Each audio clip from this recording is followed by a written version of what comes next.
Welcome to the Scientific Sense podcast, where we explore emerging ideas from science, policy, economics, and technology.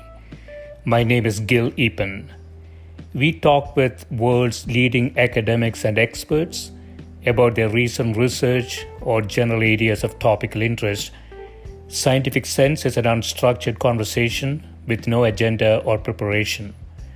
We cover a wide variety of domains where new discoveries are made and new technologies are developed on a daily basis. We are most interested in how new ideas affect society and help educate the world how to pursue a rewarding and enjoyable life rooted in science, logic, and information. We seek knowledge without boundaries or constraints and provide unedited content of conversations with researchers and leaders who love what they do. A companion blog to this podcast can be found at scientificsense.com, and this podcast is available on over a dozen platforms and directly at scientificsense.net. If you have suggestions for topics, guests, and other ideas, please send them to info@scientificsense.com, and I can be reached at gill@eapen.info.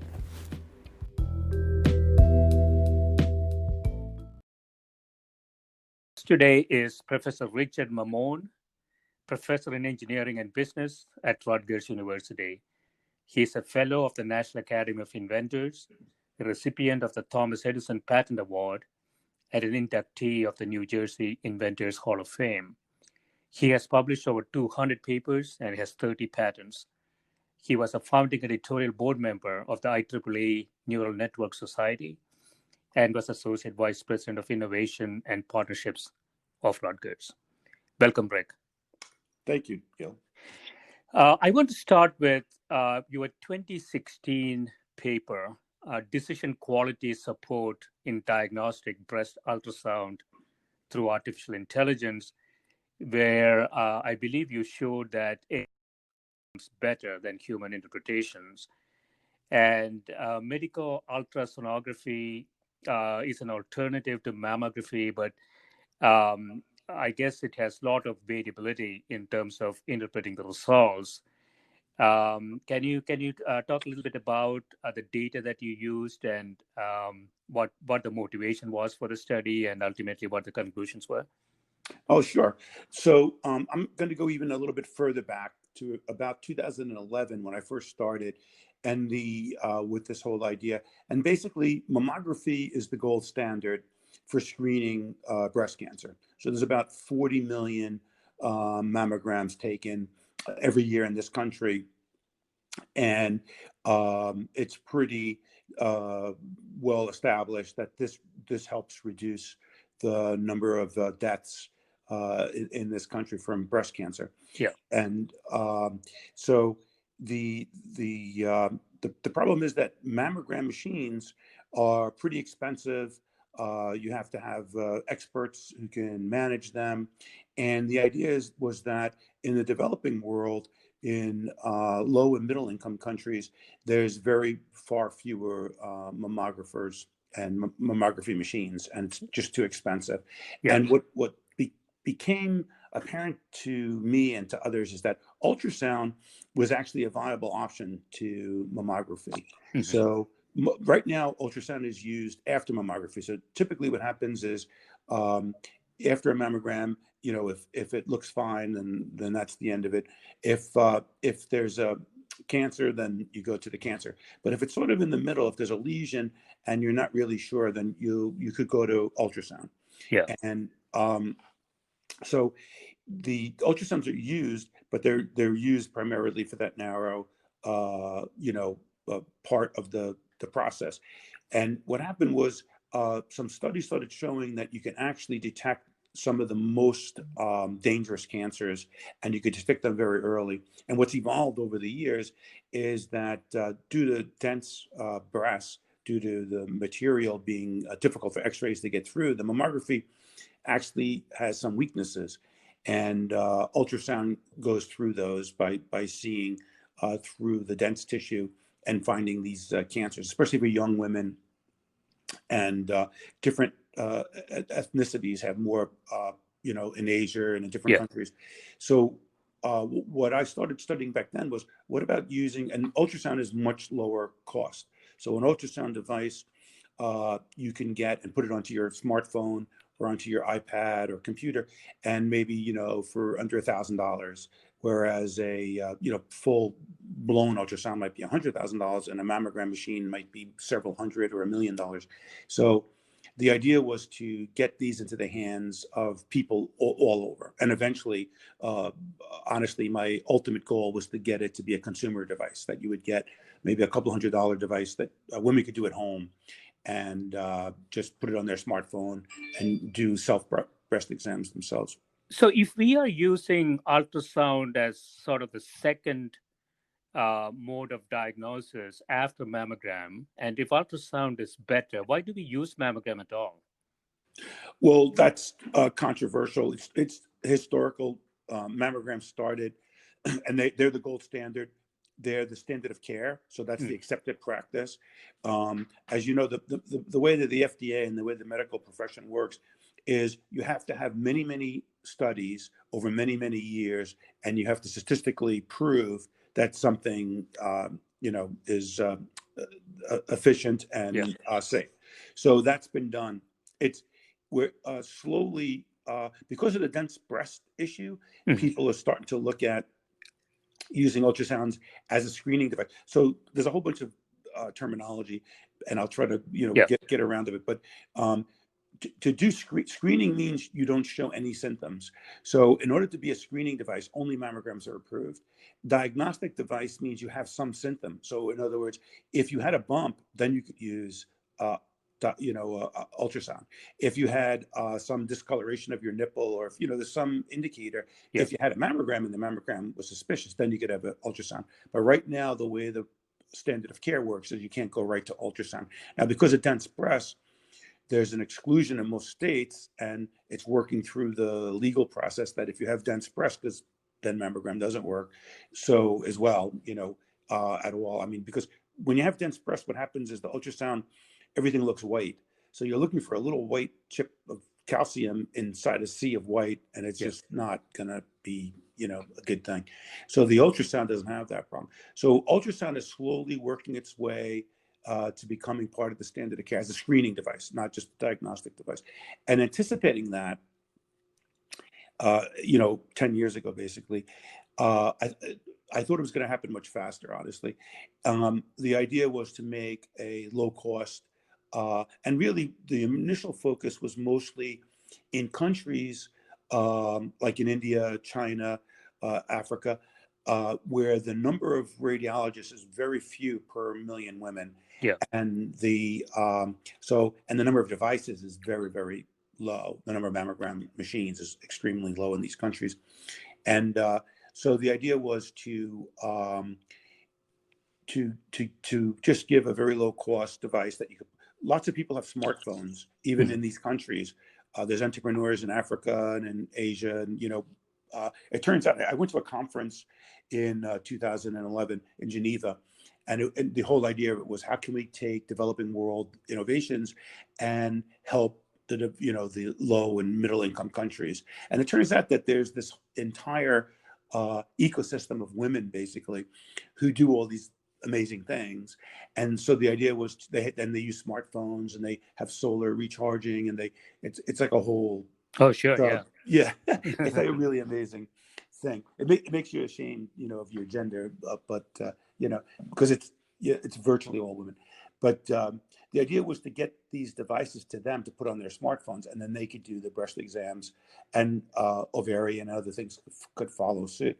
So that was the initial impetus for all of this.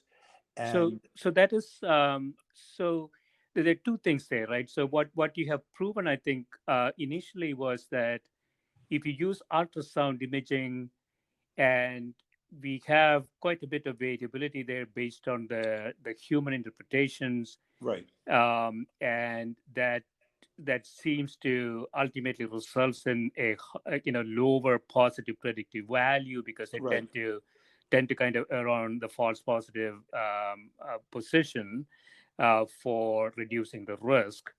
And I think what your data showed was, and correct me if I'm wrong, is that you can deploy artificial intelligence on that data, and the predictive power coming out of AI was actually better than humans. Right. So the first thing was to go to the ultrasound, and then the next thing is that, well, even with trained healthcare providers, the big problem with ultrasound is the variability due to not just interoperable, not just across people, Yeah. but even the same person, they get tired, they You had a bad day. they have a bad day, Yeah. they just did 100 scans, they're kind of so in all of medical diagnosis, you always have two numbers. There's not just it's not just accuracy. It's not just one number. You always have sensitivity, which is how many true positives do you get, and then Yeah. there's specificity, which is how many true negatives do you get. So and a lot of people forget that frequently. That if they're not in this industry, and the idea is that both numbers have to be good. Both numbers at the same time. You can always improve one number at the expense of the other. So the idea is, yeah. And then there's a third thing, which is the interoperability, the interoperator variability, so that an intra-operator variability, so that within the same. So all of these problems, the fact that we want to give this primarily to women, midwives, nurse type people, and we want it to be just as good as if a professional did it, and we want it not to vary between the times that they do it, and not to vary between one and another doing it. Right. So the idea then hit us that why don't we use artificial intelligence? And this was, believe it or not, before deep learning. Deep learning hit big time in 2012, and then it really took off in 2014, when convolutional neural nets hit. So this was before that. I was in AI, I was in neural nets before it was cool. So we said, let's use neural networks. And what we'll do is we'll train the neural net to learn the best. We got one of the best radiologists, or I think she's the best radiologist for breast cancer in the country and probably the world. And we trained on her way of doing it. And the idea was to have, her name is Wendy, so it would be Wendy in a box. It was to have easily replicatable. Yeah, so that everybody could be as ideally as good as Wendy. And so we trained on her way of, because like most medical, I don't want to generalize, but there's a lot of parts that are not algorithmic. You can't just say, if there's not a syntax that you could follow an algorithm that you just say, well, if this, then that, then do this, and a rule-based type of system. It's much more like, well, if you feel this over here, then you go over there. And so, but in this case, Rick, in this case, though, if you're using neural nets, you actually have labeled data, right? So you can take historical information. And so even in the absence of Wendy's heuristics and expertise, you could still train a neural net with just historical labeled data, right? Well, the way it works is so that you have all these kinds of problems. You break down to two problems: there's detection, and then identification. Oh. So detection is, as you're scanning, say, the breast, you're seeing two-dimensional images at every point on the breast, and you're moving pretty quickly. So you're seeing a two-dimensional image, then a few fractions of a second, another one. And as you're scanning through that, if you see a lesion, if you see calcification, if you see any kind of anomaly, you have to stop. So the first thing is detection. Do you see it now? Now, seeing it, what does seeing it mean? We being humans, we take advantage of, we take it for granted that, seeing something and recognizing is very easy. It's not that easy, for a computer. It's pretty hard. So first thing is there's a neural net that has to do detection. It has to say, I see a lesion, I see a calcification, I see some anomaly. Stop moving. Right. So right there, when you label it and you say you see it, that's a human decision, right? It's not. There's not a scientific. There's not a measurable. Right. We only see the ones that people see. In quote, I'm doing air quotes. You can't see it on. It's, what does see mean? It's like when AI started in the 1940s, people thought that seeing and talking and that would be really easy. It's the chess playing and the hard things. It's like, nope, the chess playing and all that was easy. relative, it only took 40, Yeah. 50 years, but it's the seeing and the hearing and those nuanced very things that Much tougher problems. So much harder. Wendy's heuristics really. So she So labels. you First of all, train the machine to basically pick up if Wendy is seeing it or not, so to right. speak. Yeah. Okay. So you're going through hours and hours of tapes, and where she says this is where you look. That's where you look. Now the next thing is once you look there, then you dwell on it, and you take a couple of still frames. You stare at it. You look for different. There's a list, a BIRADS list. There's like a sort of a checklist that you look for. Is it spiculated? Is it lobulated? Is it so? And you look for these things, and then you score those things. Now that came relatively recently, that kind of algorithmic approach. Before that, a good doctor, a good healthcare would look at it and say, yeah, this is cancer, this is not cancer. This now everything is usually broken, as you know, in decision theory, being an expert, that three things. So it's like, this is definitely cancer, this is definitely not cancer, and I don't know what to do. So Right. if you think it's cancer or I don't know, there's another step. And the next step is a biopsy. Yeah. So the idea is, and lots of medicine I found, because I had medical device companies before this, and they're kind of based on a lot of intuition and art, maybe even more than science still. Right. So getting the person and getting the people who really know, like there's radiologists, if you go to a hospital, there's radiologists that everybody who works in the hospital knows go to that radiologist. Yeah. So it's like there's a difference, and we've seen that too in our studies with different radiologists. There's some people can read a lot of images and not make too many errors. Some people read slower and they make less. Like there's all different. So what you want is the best, right? You want to have a model of how to do this the best possible way, and how to do it in two steps: how to find anomalies the best, and then how to diagnose the best. So that study, the 2016 study, I'm finally getting to it after all this time. I don't know if we still have time to talk. Oh, sure. Is what we did was we took some of the best some other really top-notch radiologists. There's a mammography quality assurance organization that you have to be approved by, and these people were all approved. They all had 15, 20 years experience in doing mammography, reading mammograms and ultrasound images for mammography. And so what we did was we compared our system, the computer AI system, to them. And that's the paper where we showed that the computer system did better than the best one of them. And there was something like 1,300 samples. Right. Yeah. Exactly. Yeah. Yeah. And it's interesting, in this case, both lower sensitivity and specificity are costly, because if you have a false positive, then you have to go through biopsy and set of actions around that, which is Right. also tend to be quite costly, right? So it is so the typical metrics that we use to look at, like the AUC of an ROC curve. Right. What you've shown is that it is actually superior to what experts would have concluded on the same 1,300 images. Right. And one of the people in the study, one of the radiologists, she was the best performer. So like, again, each one has a different ROC curve. Each individual radiologist has their own ROC curve.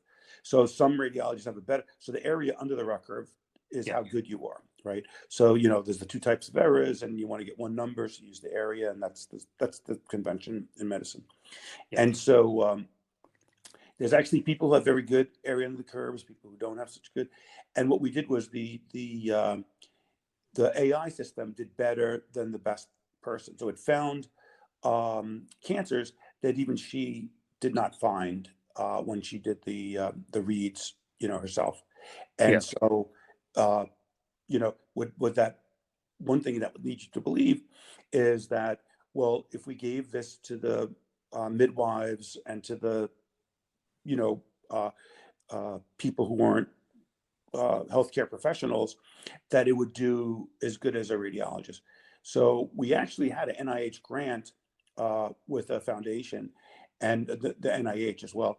NIH gave us like $4 million, and we studied this in Mexico, and we gave it very not. We didn't use a lot of training of the women. At They were students, they were medical students and Yeah. nurses, things like that, and they did better than the radiologists because again, radiologists, Hmm. you know, they're doing a lot of things. They might be experts in lots of things, so they're in general they have an average performance. Wow. I, Yeah. yeah, That's interesting. Yeah. I So, mean, so where is FDA on all of this?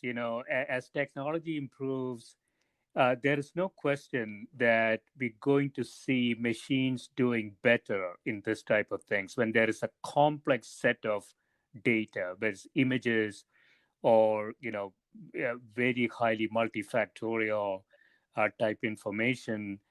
Almost all the studies that we look at, the machines appear to do a lot better than humans.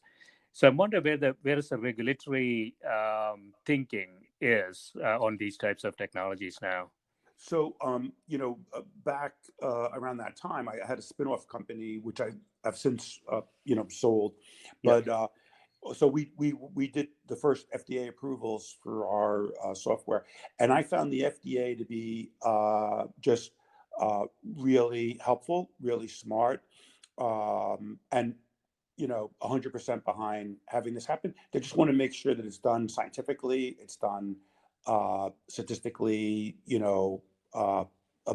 correctly. So they were very, very helpful.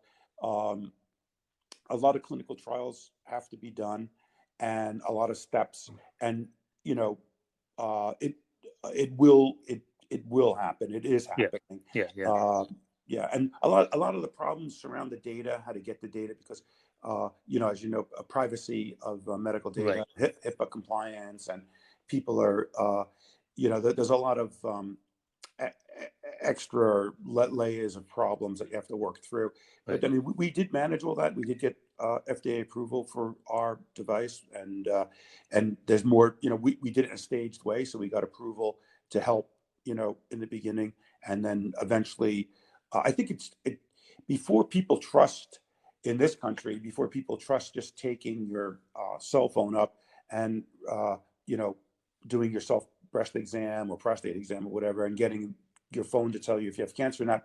We're probably still 5-10 years away, but So that it is, yeah. definitely will be coming, I Yeah. think. Yeah. Yeah. It seems so. So that is what you're working on. So more recently, your IEEE paper, on demand teleradiology using smartphone photographs as proxies for DICOM images. Right. So this is, from in the field practical implementation perspective, this seems to make a significant difference, right? I mean, if you can take a picture of the image and that can be transmitted maybe to a human expert, maybe more likely an AI machine, and if it has reasonable, predictive power, that seems like a very powerful concept. Right. So what we ran into in the business, we were working with all the big vendors in medical imaging, and in various ways with different partnerships and everything. And what we found is, I mean, there's no competition is fierce in this industry. Hmm. There's no real incentive to collaborate, to exchange data, to move data back and forth. So if you're working on a Siemens machine and you have an AI system that is on a GE machine or on a Philips or something, nobody is letting you easily move your images around, or and especially my original goal was to do this in the developing world. So in the developing world, Yes. you have people who may have some old donated ultrasound machine that's not the most up to date, doesn't have a lot of software and things like that, Mm. or they might even have an X-ray machine or something. And so what you want to do is, and that's what they know how to use. I mean, they're not trained on some new, if you sold a complete contained system to them, gave them a handheld ultrasound, and it was just a few $100s, and you plug it in your phone, and you got to run your software, and that might be actually a bigger burden to these people than just using whatever they already have. So the idea was to get, and also the interoperability here is, if I have one kind of machine, usually the people who make that machine will let you use their AI system that they're developing. And when they're done with it, that's when you'll get your AI system. And the AI systems could really help open up the productivity all over the world and could help save lives, because there's, even though in developing world countries, we actually have a higher percentage of women who have breast cancer, because they, all different reasons. They think the diet and whatever, but we actually have a low percentage of them who die. In the other countries, they're catching up to us in terms of obesity and all the other things, and breast cancer is another one. And at the same time, their death rate is much higher, because they don't have the medical tools to help them to diagnose it early, and then therapeutics. So the incidence rates are lower in developing countries, right? But post-diagnosis, their survival rates are a lot lower. Right. Okay. Exactly.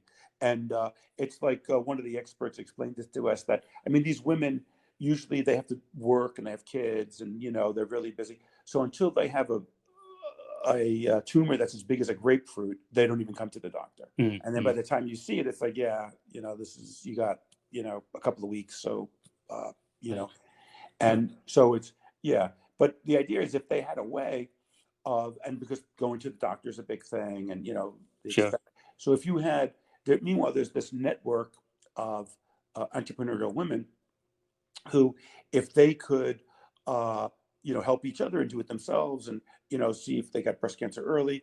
So that was the dream, and the idea is that if they're using, whatever devices they're using now, maybe we could just, the first step of our long, goal would be to just, they're already using smartphones for microfinancing and business transactions, and they're also smartphones are definitely there. But can they self-administer, Rick, the ultrasound? Can it what? Can they self-administer the ultrasound image? No. So the ultrasound transducer, because that would be another FDA approval, and that would be like another, to plug it. And we have, since 2011, there's plenty of competitors now who are doing this. So there's companies that have cheap ultrasound transducers that you put in your smartphone. They have the software. Everything that I set out to do is kind of getting done. With this, which is good, which is all that, as an academic, that's what I wanted. I wanted to see it done. Right. Some of it's not getting done because it's not profitable. Selling, getting to these back villages and stuff, there's not a lot of money there. So that's the thing that I'm still pushing on. And the way I think to do that is, again, in tranches, because if they already have a smartphone, they could just download for free or very low some software, which then they could use any kind of old ultrasound machine or x-ray machine, and then they can have the AI right there. So AI, people who make AI modules can make them all available, just like any app would be available on your smartphone. And then the people in the trenches could use them for all different things. So, and all you would need is the phone.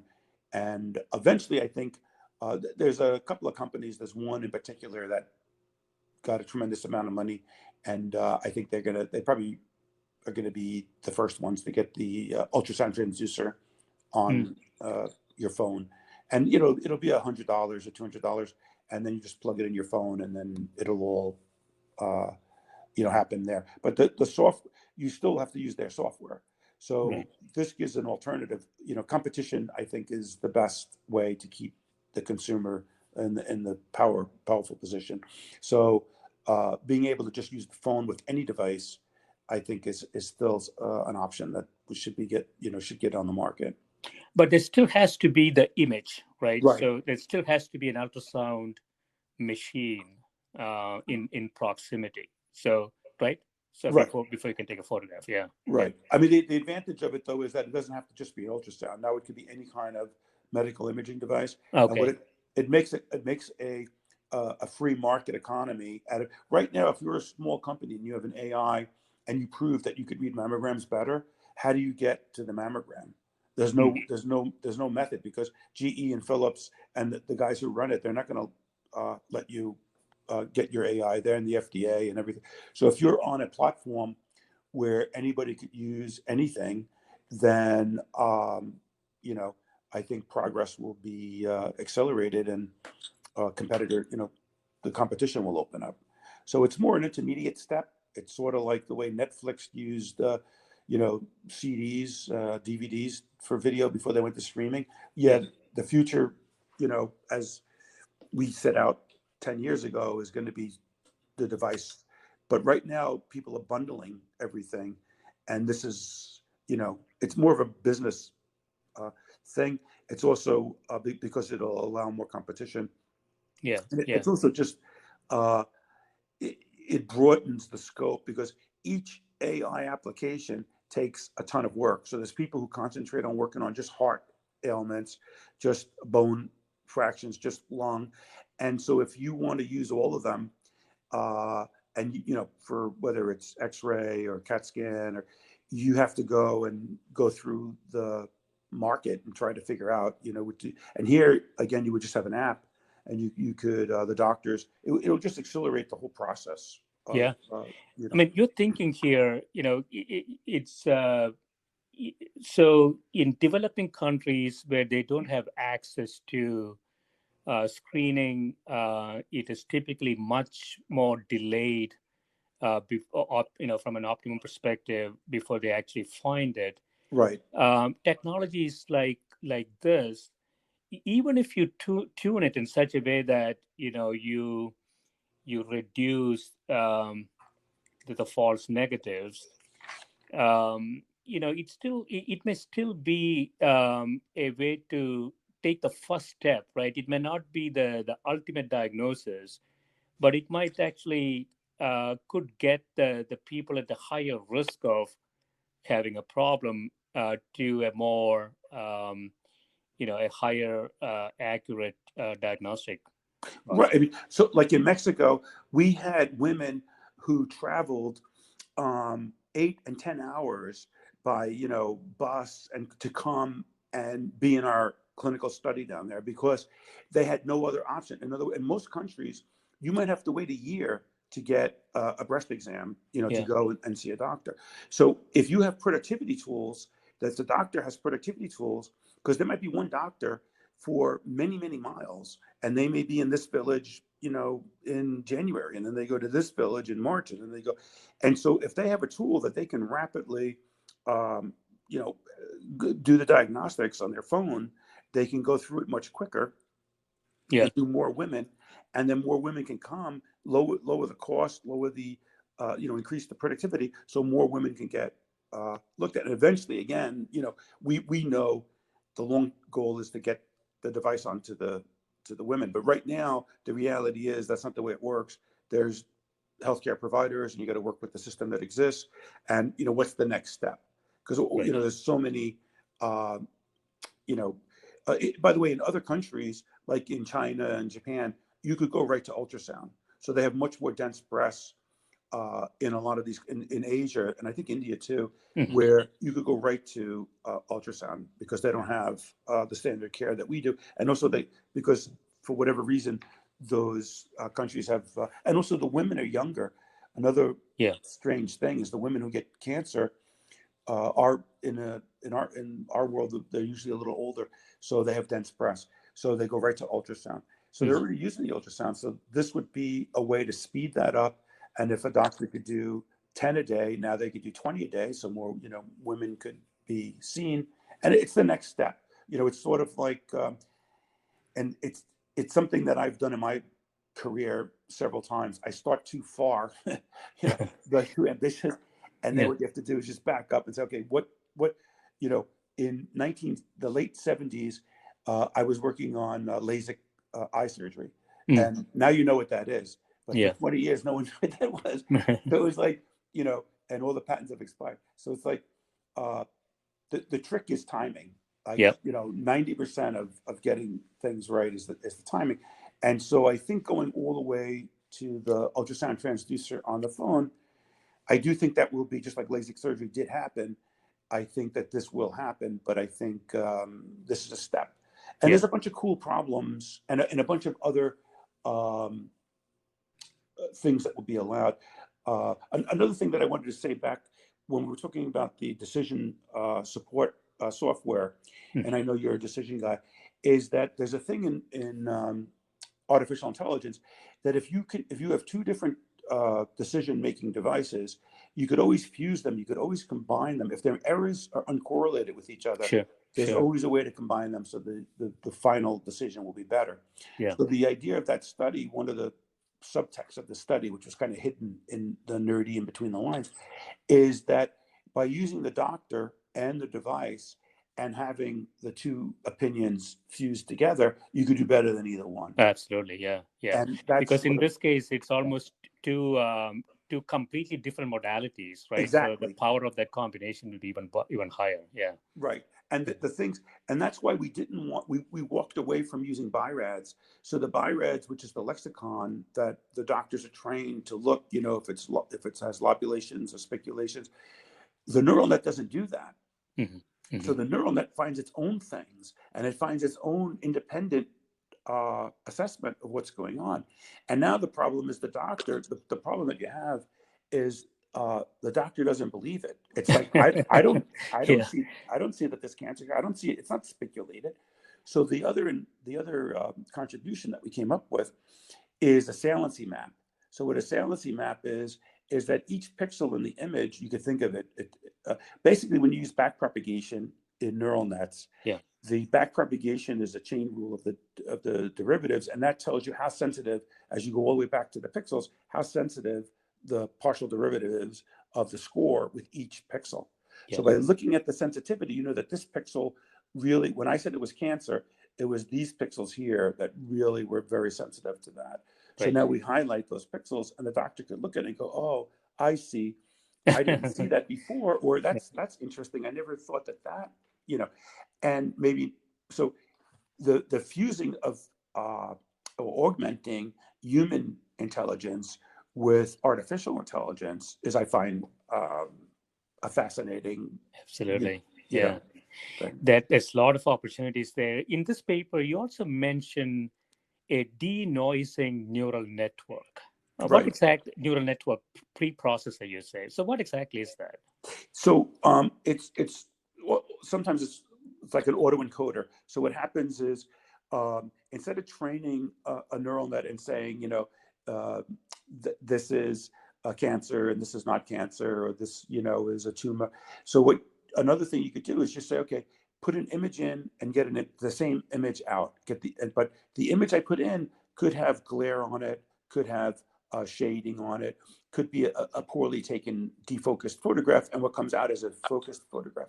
And in the middle, what you do is you reduce the dimensionality as you're going through the convolutional encoder. As you go through the neural network, you're going down, you're reducing the dimension of the space, reducing the number of numbers that you need to represent the image, and then you go back up. So what happens is you can train a denoiser to get rid of those extra degrees of freedom that bring in random noise or bring in distortion. So that's what we did, so that when a person takes a photograph with their phone, there could be glare, or you could be geometrically distorted at an angle, or you could have all sorts of aberrations, keystoning and different things that you get. And all those things are inverted out by using a deep learning, rather than mathematically correcting and doing image restoration and trying to figure out the point spread function of each blur function and inversing it, which is an ill-posed problem. We use this neural network. So it's a bit like the lower layers of a deep neural network. Well, it starts that way, and then it goes down it reduces the dimensionality, and then it goes back up. So it's Okay. actually a deconvolution. It Yeah. goes to a smaller representation, and then it goes back up to the bigger representation. I see. And the idea is that when you get to the it's sort of like principal component analysis, or reducing the dimensionality of a space down to the most essential latent variables that you need to represent that image. And then those variables do not include the noise, which are the unnecessary, irrelevant, shading and stray illumination and distortion. So when you get back to the image, it's now a pristine image. Right. Yeah, I mean, this is, seems like an area where computers, artificial intelligence in general, is going to have a lot of impact, I think, because, when you have very complex images and each image has, in some sense, its own characteristics, because it's the matrix and it's a combination of things that really ultimately makes a decision for the interpreter. I think humans are not that great Right. to identify patterns, combinations of patterns that they haven't really been trained on. Whereas we are getting, with improving technology, machines are getting better and better at it. So, what is your expectation, Rick? And if you look forward next 5 years, what do you think we will be at 5 years from now, from a diagnostics perspective? Increasingly, we find even typically EMR data like demographics, family history, surgical history, medications, lab results are good enough pre-diagnosis to assign a reasonable probability that the patient is going to progress into different disease states like hypertension or type 2 diabetes or something like that. And that is almost as good as what a human would conclude. And that's not very complex data. Even humans are supposed to be very good at that compared to computers. But even there, we are finding computers to be reasonably good. So what is your expectation 5 years from now? How would AI change the diagnostic arena for healthcare? Well, yeah, right now you have many, I would say like small groups, say working on breast cancer, working on hypertension, working on bones, working on lung. And what's going to happen is these are all be integrated together. And there are big companies like IBM, Watson and things, Yeah. where they're looking at, in genetic data, they're following up on how patients are being treated and doing prediction. And the huge problem, just like the genome, evolved. Eventually, what has to happen is all these parts have to come together. So, like even our little study, what we did was when a doctor detects breast cancer, they really don't just look at the image. So they're looking at the woman's age, uh, the vitals of the woman, all the different statistical information that helps them form their diagnostic opinion. Yeah. And right now, AI is being done in these siloed ways due to the data privacy issues and just due to the finite amount of time and resources that each entity has, even IBM. And I think what's going to happen is as we integrate more and more things together, and as we work through the problems of data privacy, and people become less fearful of it, and maybe we work out some legal who owns the data and all this kind of thing, that what's going to happen is the whole body, the whole all the information will be available, and we'll find correlations with things that were unexpected. So the human Yeah. brain has prejudices, right? So when we're discovering things, we evolve to find, like what you were saying before about the image restoration application that we're doing.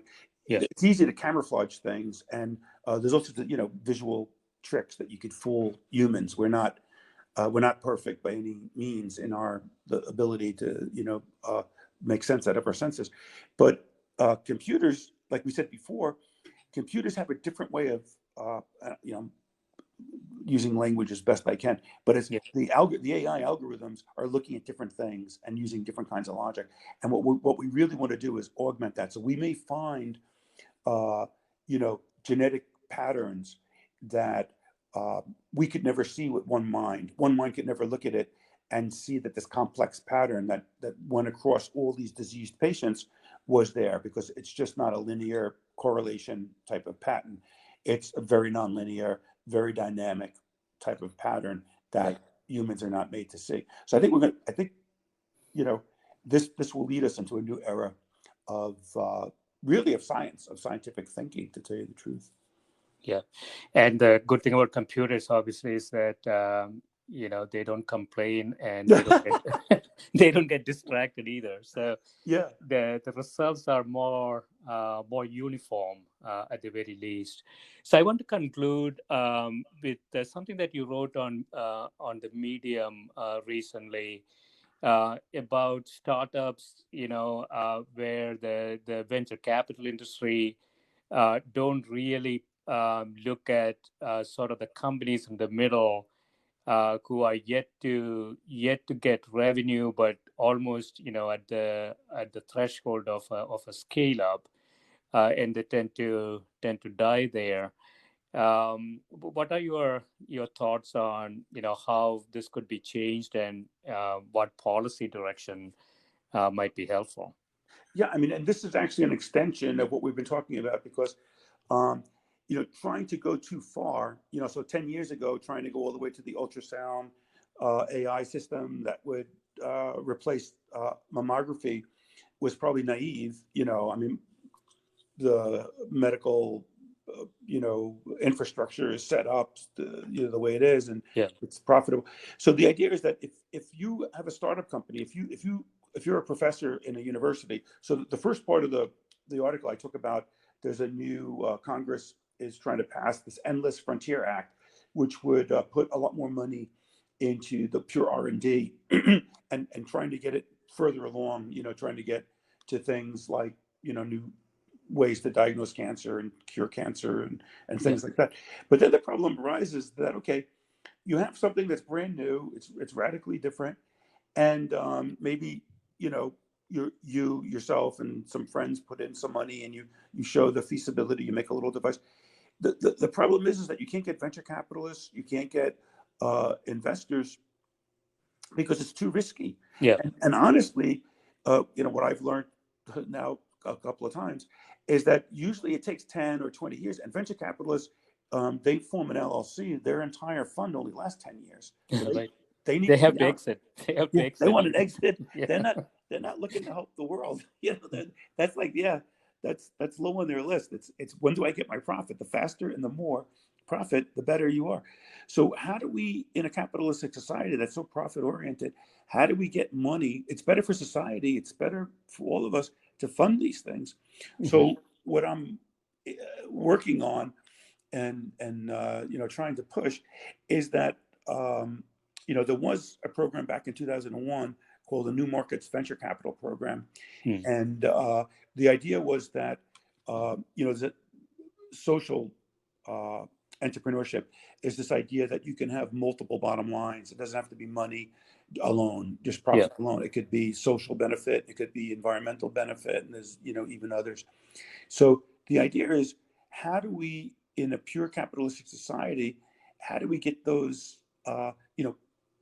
private enterprise is not going to invest in making a better environment, environmental changes, and making all the reason that I had to change the scope of my company and go towards the reduction of biopsies was because no investor wants to invest in helping the developing world. There's no money there. It's like, those women are dying, and so the idea is governments really should allocate long-term money to help these projects, and they do with the R&D, but R&D is only part of the problem.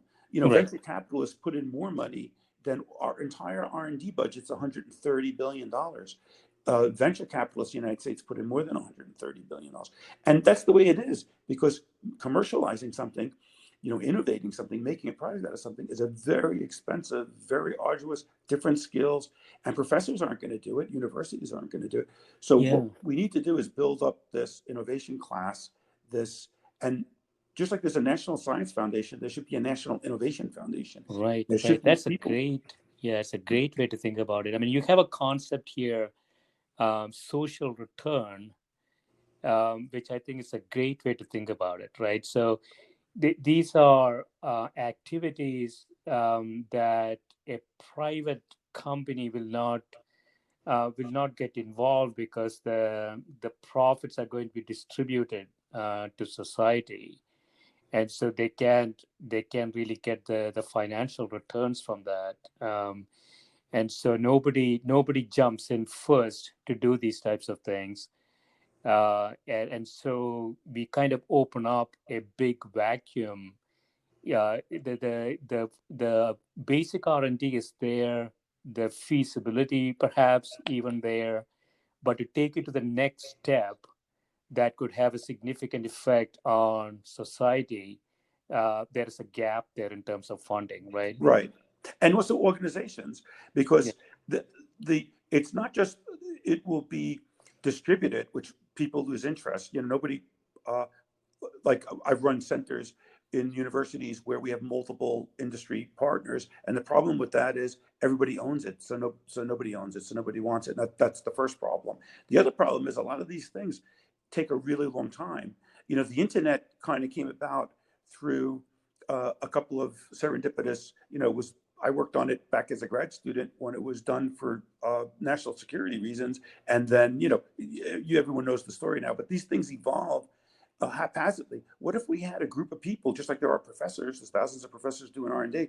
What if there were thousands of people who are constantly looking at the outputs of our R&D and trying to take a longer term view? They don't have to get immediate profit. They have an infrastructure, just like professors do, where they make things, where they right. actually take it. So I don't have it worked out, obviously. But I think that's what, in order to get the environmental problems addressed, in order to get social problems addressed, we need some other part of our society that's not so quarter by quarter profit driven. It it's like our healthcare Yeah, industry. It yeah. doesn't work. It's not a free market. Yeah, it's also a lot of diverse problems that are uncorrelated. So it is risky. Each one of them is risky. But if we can pool that into a much larger risk pool, society can diversify that risk pretty well, right? Exactly. And that sounds like we don't have mechanisms to do that effectively. And it's a great area to think about. I know that you're involved in some of those, with your activities outside the university. Um, so this has been great, Rick. I really appreciate the time that you spent with me. Yeah, it's been great Uh, fun, Gil. And I think you're doing a great job. I love what you're doing. Thanks so much, and good luck with everything that you do. You too. Take care. Take care. Bye.